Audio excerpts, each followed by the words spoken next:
नमस्कार विद्यार्थी मित्रांनो आणि पालकांनो, बाळांनो, आजचा हा व्हिडिओ खूपच महत्त्वाचा ठरणार आहे। आज आपल्याला ऑप्शन फॉर्म बद्दल बोलायचं आहे। ऑप्शन फॉर्म साठी फक्त 3 दिवस तुम्हाला मुदत भेटलेली आहे बाळांनो, ठीक आहे। ही मुदत एक्सटेंड होत नाही, म्हणून ज्या विद्यार्थ्यांनी अजून सुद्धा ऑप्शन फॉर्म भरला नसेल, लगेच आजच एससी सेंटरला जाऊन तुमचा ऑप्शन फॉर्म तुम्हाला भरायचा आहे बाळांनो। घरी बसून फॉर्म मध्ये खूप काही एरर येत आहे विद्यार्थ्यांना, ठीक आहे। कॉलेजेस सर्च होत नाही, ब्रांचेस सर्च होत नाही, भरपूर कॉलेजेस सीट मॅट्रिक्स मध्ये दिलेले आहेत पण त्यांना ते कॉलेजेस सर्च होत नाहीये, ठीक आहे। भरपूर एरर्स येत आहे, म्हणून माझं सजेशन आहे प्रत्येक विद्यार्थी एससी सेंटरला जाऊन त्याची कॉलेज लिस्ट अपलोड करेल, पण एससी सेंटरला जाण्याआधी त्याची कंप्लीट व्यवस्थित पद्धतीने कॉलेज लिस्ट बनली गेली पाहिजे। ती कॉलेज लिस्टची प्रिंट आउट घेऊन तुम्हाला एससी सेंटरला व्हिजिट करायचंय बाळांनो। त्या कॉलेज लिस्ट बद्दल पण आज आपल्याला बोलायचंय। काही सीईटी सेलचे नवीन नियम आले त्यांच्याबद्दल आपल्याला बोलायचंय बाळांनो, ठीक आहे। आणि ऑप्शन फॉर्म फिलिंग मी तुम्हाला एकदम इन शॉर्ट मध्ये सांगेल, 5 मिनिटात पूर्ण प्रोसेस मी तुम्हाला एक्सप्लेन करून देईल। प्लीज व्हिडिओला पूर्ण बघा, मध्ये मध्ये स्किप नका करू, चॅनलला सबस्क्राइब करा। जोपर्यंत तुमचं एक बेस्ट कॉलेजमध्ये ऍडमिशन निघून जातो तोपर्यंत मी तुमच्या सोबत असेल बाळांनो। सीईटी सेलची प्रत्येक अपडेट तुमच्यापर्यंत पोहोचली पाहिजे, चॅनलला सबस्क्राइब करा त्यासाठी, ठीक आहे। आणि माझे व्हिडिओज तुमच्यापर्यंत पोहोचले पाहिजे। व्हॉट्सअप ग्रुपला जर अजूनपर्यंत जॉईन केलं नसेल तर लगेच जॉईन करा, लिंक डिस्क्रिप्शन बॉक्समध्ये टाकलेली आहे। चला सुरू करूया, ठीक आहे। पहिली गोष्ट मी तुम्हाला कॉलेज लिस्ट दाखवतो बाळांनो, त्यानंतर काही रूल्स तुम्हाला एक्सप्लेन करतो, त्यानंतर मी तुम्हाला ऑप्शन फॉर्म फिलिंगची प्रोसेस एक्सप्लेन करतो। कॉलेज लिस्ट मध्ये लक्षात ठेवा पहिले 6 कॉलेजेस तुम्हाला टॉपचे कॉलेजेस टाकायचे आहेत बाळांनो, ठीक आहे। जेणेकरून आपण ऑटो फ्रीजचा नियम टाळू शकतो। काय करू शकतो? ऑटो फ्रीजचा नियम टाळू शकतो, म्हणून पहिले 6 कॉलेजेस तुम्हाला टॉप कॉलेजेस टाकायचे आहेत, ठीक आहे।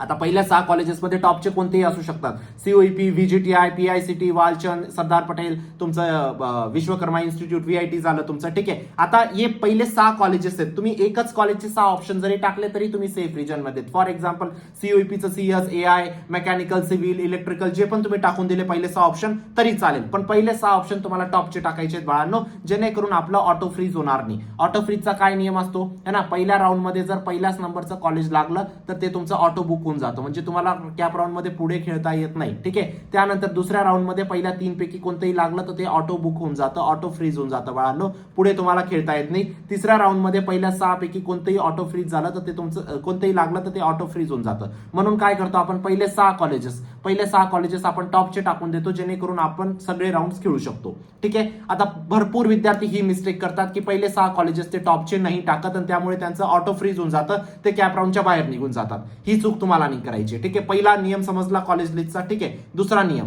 आता ही आपण बनवलेली कॉलेज लिस्ट आहे पर्सनल काउन्सिलिंगच्या विद्यार्थ्यांसाठी, त्याच्यामधला एक विद्यार्थ्याची लिस्ट मी तुम्हाला दाखवतोय बाळांनो। ज्या विद्यार्थ्यांनी अजून सुद्धा एनरोल केलं नसेल, आज रात्रीपर्यंतच फक्त मुदत आहे, आज रात्री आपली काउन्सिलिंग बंद होते बाळांनो। जे विद्यार्थी रजिस्टर करू इच्छितात त्यांनी आज रजिस्टर करून घ्या, जेव्हा रजिस्टर करतात त्याच्या 6 ते 7 तासाच्या आत त्यांना त्यांची कॉलेज लिस्ट वगैरे भेटून जाणार आहे, ठीक आहे। म्हणून लवकरात लवकर रजिस्टर करा, ठीक आहे।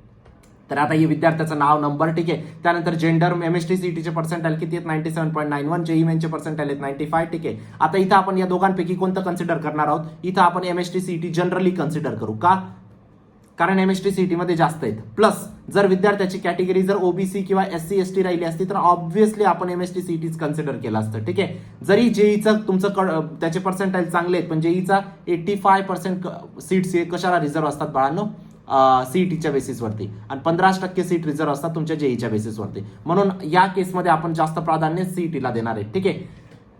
त्यानंतर तुमची कॅटेगरी वगैरे इथं बघितली बाळांनो, ओपन कॅटेगरी आहे, लिंग्विस्टिक मायनॉरिटी आहे का, रिलीजियस मायनॉरिटी आहे का, डिफेन्स आहे का, पीडब्ल्यूडी आहे का, सगळ्या कंडिशन मध्ये नो आहे विद्यार्थ्याचं, तर आपण नो मार्क केलं, ठीक आहे। काही कॉम्प्लिकेटेड केस नाहीये, ठीक आहे, सिंपल केस आहे, ऑर्फन नो आहे, ठीक आहे। त्यानंतर प्रिफर्ड ब्रांचेस मध्ये विद्यार्थ्याला या सगळ्या ब्रांचेस हव्या आहेत, त्यांनी सिलेक्ट केलेल्या आहेत सगळ्या फॉर्म मध्ये। त्यानंतर प्रिफर्ड सिटीज मध्ये या सगळ्या सिटीज विद्यार्थ्याला हव्या आहेत, सगळ्या आपण रिक्वायरमेंट घेऊन घेतल्या विद्यार्थ्याच्या। याच्या व्यतिरिक्त काही रिक्वायरमेंट लागते का, काहीच रिक्वायरमेंट लागत नाही। त्यानुसार विद्यार्थी आता काय करेल, पहिले 6 कॉलेजेस कोणते टाकेल, हे पहिले 6 कॉलेजेस टाकेल। त्यानंतर 7व्या नंबरचं कॉलेज कोणतं टाकेल, हे 7व्या नंबरचं कॉलेज टाकेल विद्यार्थी, ठीक आहे। जर रिपीट झाले असतील तर ऑब्व्हियसली हे काढून टाका तुम्ही, ठीक आहे। पण आता या लिस्टमध्ये आता विद्यार्थ्याचे 97 पर्सेंटाइल आहे, तर आपण फिल्टर काय लावलंय बाळांनो, 97 ला +10 -10 रेंजचे कॉलेजेस आपण टाकलेत। आता भरपूर विद्यार्थ्यांच्या केसमध्ये ज्याचे 55 पर्सेंटाइल असतात त्यांना आपण कितीचं रेंज लावतो, त्यांना आपण +20 -25चं रेंज लावतो। प्रत्येक पर्सेंटाइलला रेंज वेगवेगळी लावावी लागते बाळांनो, असं नाही की प्रत्येक पर्सेंटाइलला +10 -10 नाही चालत, ठीक आहे। दुसरी गोष्ट, 97 ला आपण आरामात +10 -10 ने खेळू शकतो, ठीक आहे। +10 -5 जरी केलं तरी आपण आरामात खेळू शकतो।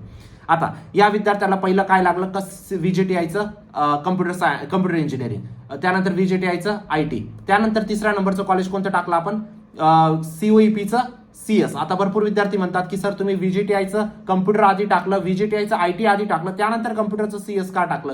कम्प्युटर COEPचं CS तर खूप चांगली ब्रांच आहे, खूप चांगली ब्रांच आहे बाळांनो, पण VGTIचं IT जास्त क्लोज झालं होतं लास्ट इयरला ओपनला ॲज कम्पेअर टू VGTIचं COEPचं CS, म्हणून ते VGTIचं IT वरती आहे बाळांनो. जर एखाद्या कॉलेजच्या ऑप्शनचं कट ऑफ जास्त क्लोज होतंय म्हणून ते कॉलेज आपण जनरली चांगलं कॉलेज कन्सिडर करतो. आता तुम्ही म्हणणार सर तुम्ही प्लेसमेंटचा फॅक्टर का कन्सिडर नाही करत यात?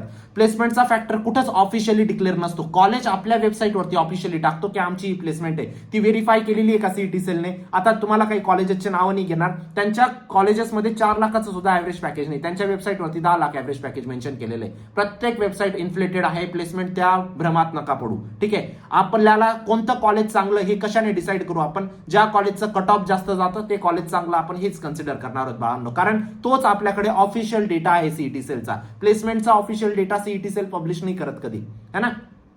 तर जर VGTIचं ITचं कट ऑफ जास्त गेलंय म्हणजे ते बेटर आहे COEPच्या CS पेक्षा, है ना. हे आपण लॉजिक इथं फिट केलेलं आहे. ठीक आहे, त्याच पद्धतीने तुम्ही इथं बघू शकतात.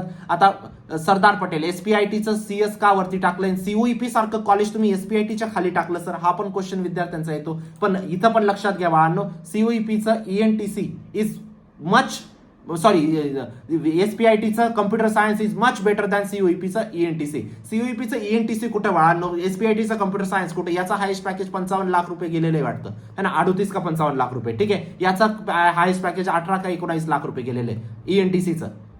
तर इथं हा डिफरन्स बघा किती जास्त आहे बाळांनो, आणि ऑब्व्हियसली कट ऑफ पण जास्त आहे SPITचं म्हणून याला वरती ठेवलेलं आहे. तर या सगळ्या गोष्टींची पण अनालिसिस तुम्हाला करायची जर तुम्ही स्वतः कॉलेज लिस्ट बनवताय. जर तुम्ही पर्सनल काउन्सिलिंग मध्ये एनरोल केली तर तुमची कॉलेज लिस्ट ऑलरेडी आपले एक्सपर्ट काउन्सिलर बनवतील, तुम्हाला काही घाबरायची गरज नाही. ठीक आहे, तर ही पहिली गोष्ट झाली. अजून सुद्धा एनरोल केलं नसेल आता एनरोल करू शकता. त्याच पद्धतीने खाली पण लिस्ट गेलेली आहे बाळांनो, तुम्ही आता इथं बघू शकतात. PICTचं इलेक्ट्रॉनिक EC एक वेगळी ब्रांच असते बाळांनो, इलेक्ट्रॉनिक्स अँड कम्प्युटर इंजिनिअरिंग, ते वरती टाकलंय आपण ॲज कम्पेअर टू SPITचं इलेक्ट्रॉनिक्स. का?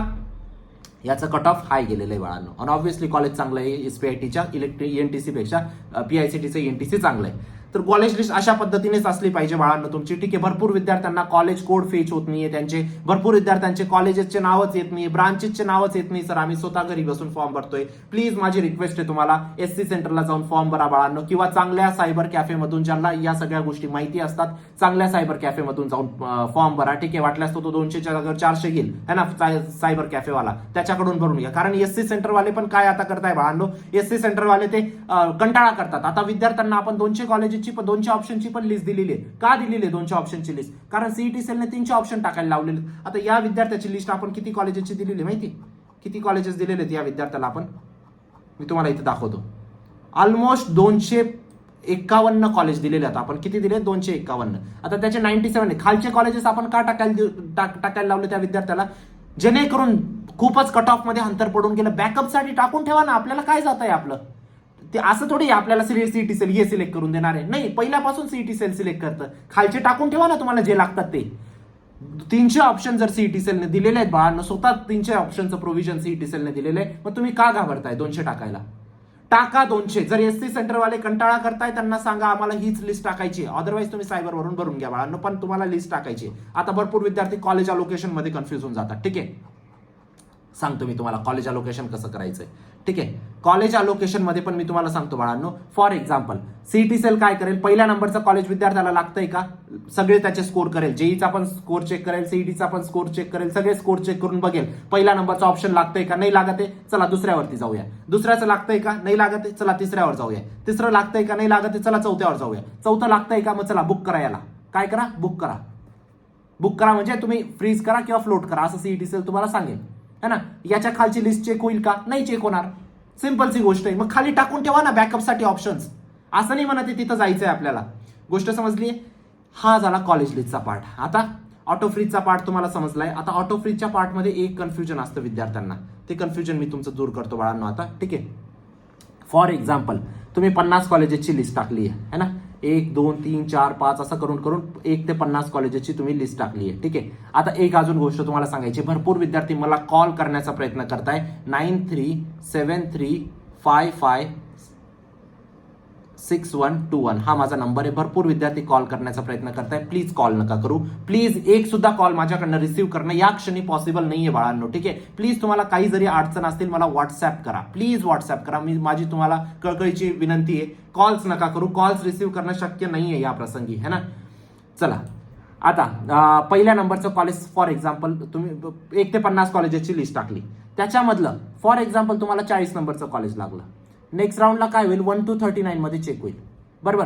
जर 1 to 39 मध्ये तुम्हाला 25 नंबरचं कॉलेज लागून गेलं तर ते काय होईल, 40 नंबरचं नेक्स्ट राऊंडला निघून जाईल, 25 नंबरचं तुमचं राऊंड 2चं कन्सिडर होईल. मग या 25 नंबरचं जे कॉलेज आहे त्याच्यावरती तुम्हाला खेळायचंय की तुम्हाला फ्रीज करायचंय का फ्लोट करायचंय, ठीक आहे. जर तुम्ही परत फ्लोट केलं आणि थर्ड राऊंडला तुम्हाला समजा 14 नंबरचं कॉलेज लागलं तर तुम्हाला 14 नंबरचं कन्सिडर करावं लागेल, 25 नंबरचं निघून जाईल तुमच्या हातातून. जर तुम्हाला बेटरमेंटमध्ये बेटर ऑप्शन भेटत असेल तर ते तुमचं कन्सिडर होईल, खालचं कॉलेज तुमचं कॅन्सल होऊन जाईल. या गोष्टीची सुद्धा तुम्हाला नोंद घ्यायची आहे, ठीक आहे.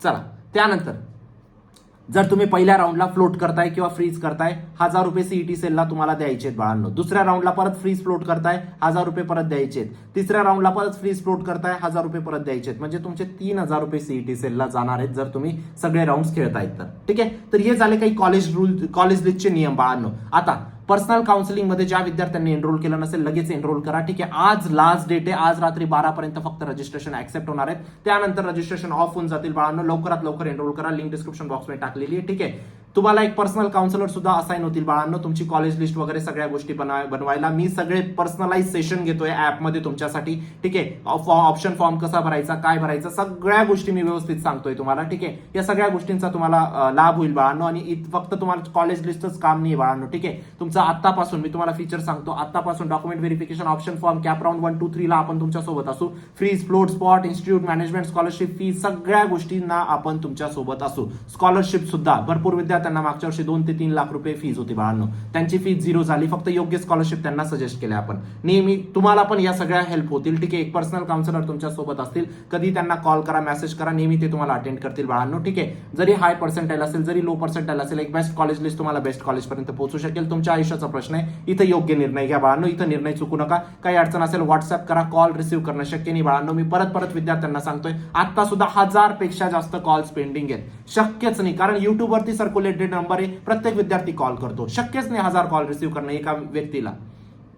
प्लीज व्हॉट्सअप करा. व्हॉट्सअपवरती मी बसलेलो असतो, दिवसभर रिप्लायज करत असतो काही ना काही, ठीक आहे. 18,000 पेक्षा जास्त विद्यार्थ्यांना आतापर्यंत पर्सनल काउन्सिलिंग प्रोव्हाइड केली मागच्या 8 वर्षामध्ये. नक्कीच तुम्ही ट्रस्ट करू शकता बाळांनो, पूर्ण टीम तुमच्या सोबत असते. कुठेही काही तुम्हाला अडचण आली तर कॅप राऊंड रिलेटेड सगळे अपडेट्स व्हॉट्सअप ग्रुपला शेअर होतील. चॅनलला सबस्क्राईब करा. भेटूया नंतरच्या व्हिडिओमध्ये, तोपर्यंत बाय, टेक केअर, थँक्यू.